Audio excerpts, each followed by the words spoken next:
what is going on YouTube and the wrestling belt community? This is Andrew back with a brand new belt review video.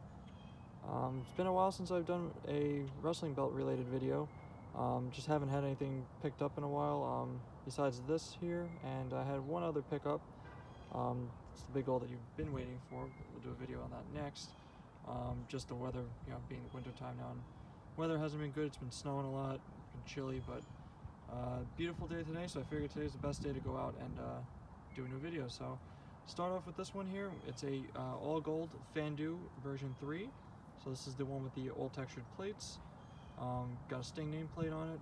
Picked it off from the Fandu, their official eBay page, a couple weeks ago, right near the end of their Chinese New Year, so I didn't have to wait very long for it to ship out. They're very fast with their shipping. I'm very impressed with, considering it comes directly from China.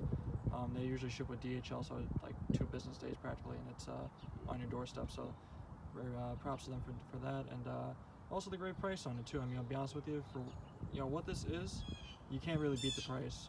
So it's hard to say no to something with this kind of quality for a very low price. So as usual, we'll take a look at the plates, get up and close and nice in detail with them, show off everything that they're about, and we'll kind of go over the leather strap. It is a simulated leather strap. It's not real leather at all. To be honest with you, in case you don't want to skip ahead, it's not that great. So I definitely recommend getting a real leather, but for now it'll suffice. So again, let's get into the review here. Hang on a second. All right, so let's go ahead and we'll start with the plates here. So as you can see, this is a all gold textured version. This is the current version 3 that they do sell on their website. 2 previous versions they don't sell anymore. Honestly, in my opinion, this is easily the best of the 3. They do come in different versions.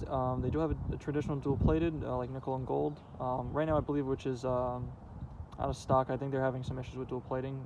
Some of their other belts have had the same problems, so I think they're going to take some time to get working on that.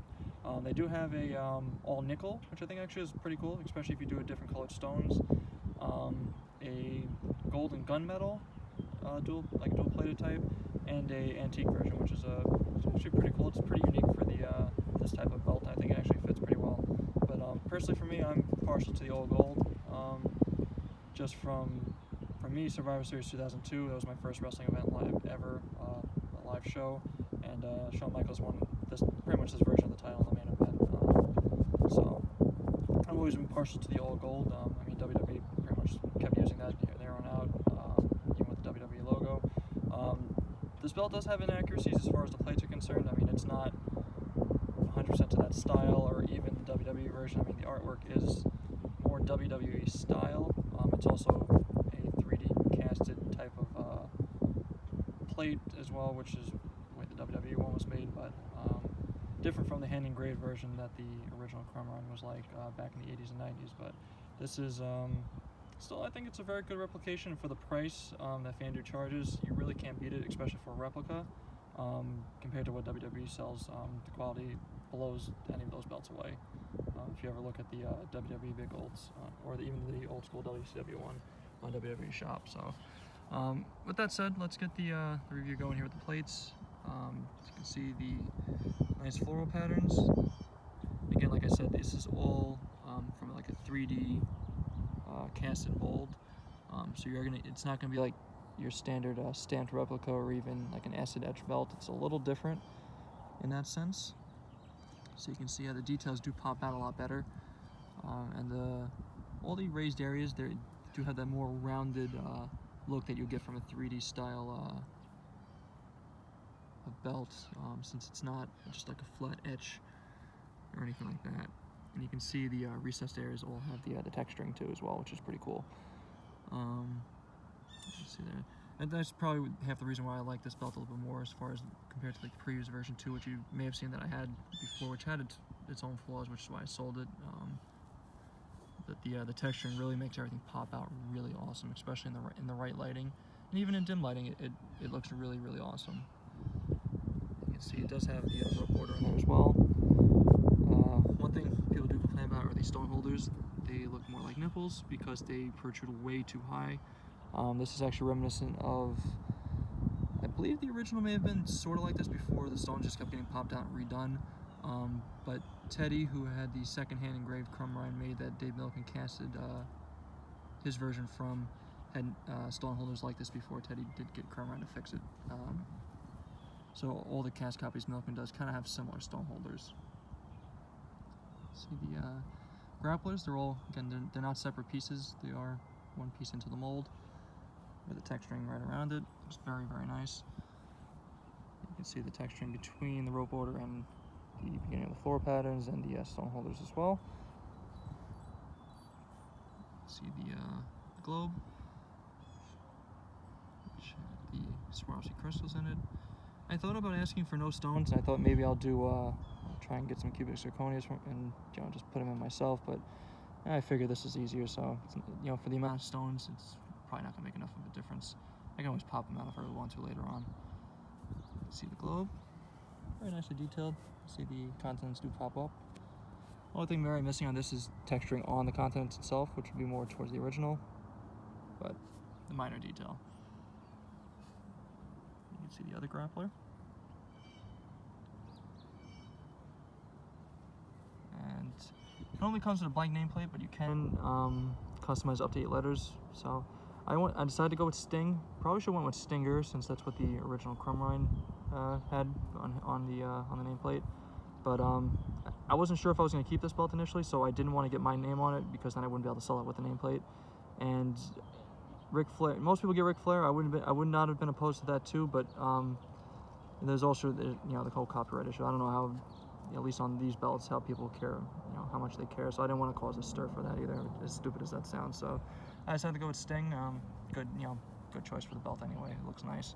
I still have my old version 2 nameplate, so I can swap that out if I really, even though it's dual plated, I can always swap everything out. You can see down here too the rest of the floral patterns. And you can see the rope board is very detailed. It's very nice. It's raised up. Only difference, and this is more or less with Fandu not paying attention to detail, these plates essentially are version 1 artwork and scale and all that stuff, aside from the texturing, but the side plates come from the version 2 because the version 1 side plates were originally like 4mm thick, but the main plate was 8, so they went ahead and changed the side plates, made them bigger and made them thicker to match. But as you'll see in a second, the side plates, the rope order wraps around all the way to the side, all the way around, like you'll see on WWE style big golds, like the real ones from like say Belt Performance, for example. But on the main plate, if you can see here, it barely goes in. So not that it actually makes a difference visually, but as far as attention to detail goes, that's lacking in that sense. But again, it's not that big of a deal in my opinion. It doesn't bother me because you don't really notice it. There's a good shot of the how high the stone holders are too. Let's see there. But again, I'll see if I can show you how deep the I don't know if you want to call it casting or engraving is into the plates. See if I can focus. You can see with the letters. Very, very nice. And everything pops really well. Hopefully this is coming out well on camera because the sunlight is shining down directly onto the belt, which is making it reflect a little bit more. I thought about standing on the other side of the table here, but it was going to be too much in the way of shadows. So maybe I'll flip it around on the next cut and see if I can get a little bit more detail for you. But you can see the side plates too. We'll move over to those. So you can see the details here.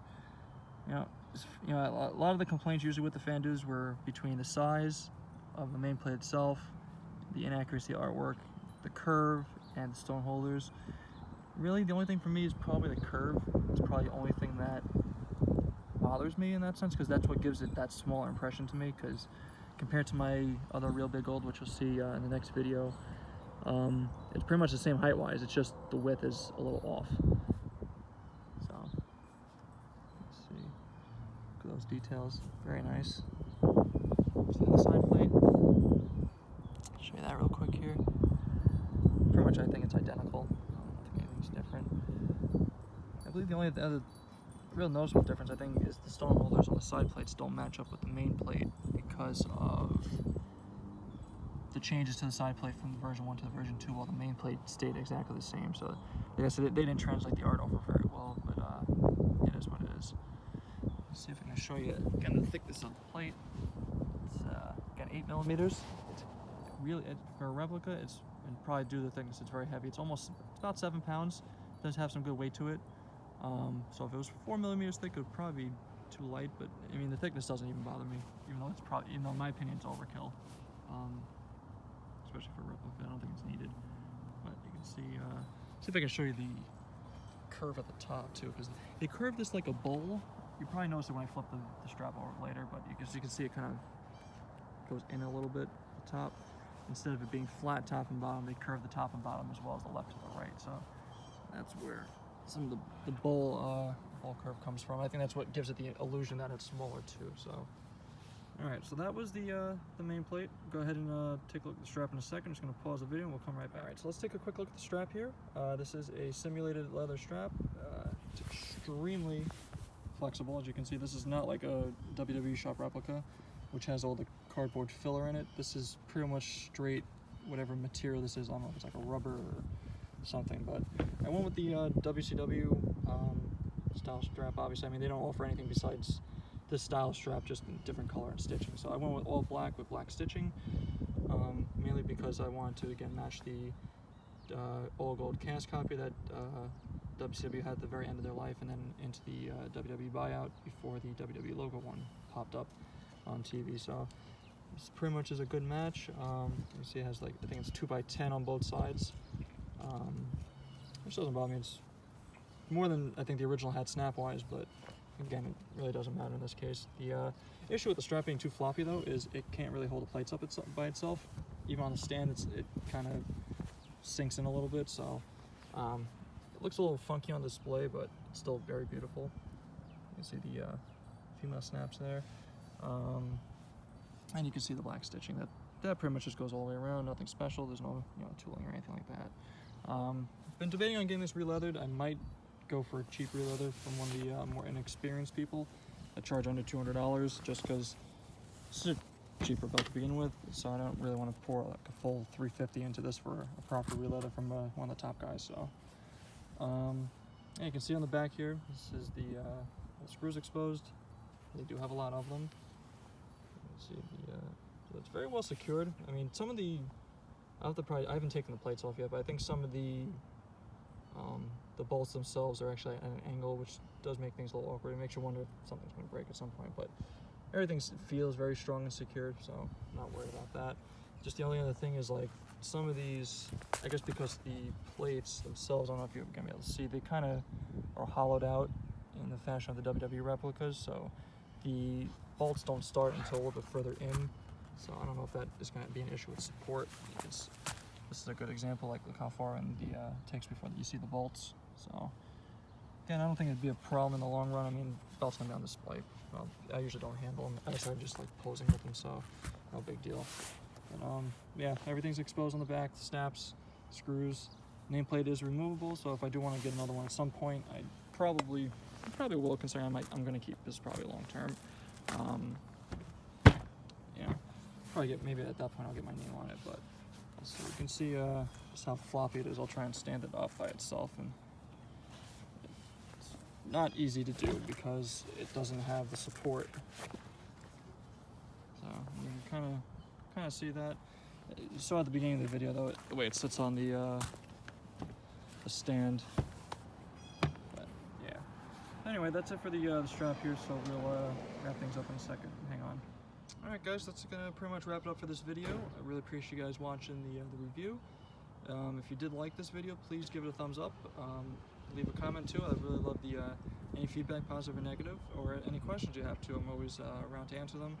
Definitely subscribe to the channel if you do want to see more content. Do have a few more videos in the works. This one does get re-leathered. You'll definitely see a video on that. You'll see my next video, or actually possibly it'll be posted before this one. This will be kind of the big goal that you guys have been waiting for. That's the real one from Danny Nixon Mrs. B. That will be the next video I'm going to shoot. Besides that, I'm supposed to get my Ring of Honor AOH logo tag belt re-leathered at some point. I've just been dragging my feet on it, so probably see a video on the new leather job on that one whenever that happens. So again, subscribe if you want to see more content, like this video, and leave a comment. Really appreciate it. Until the next video, have a great day, guys.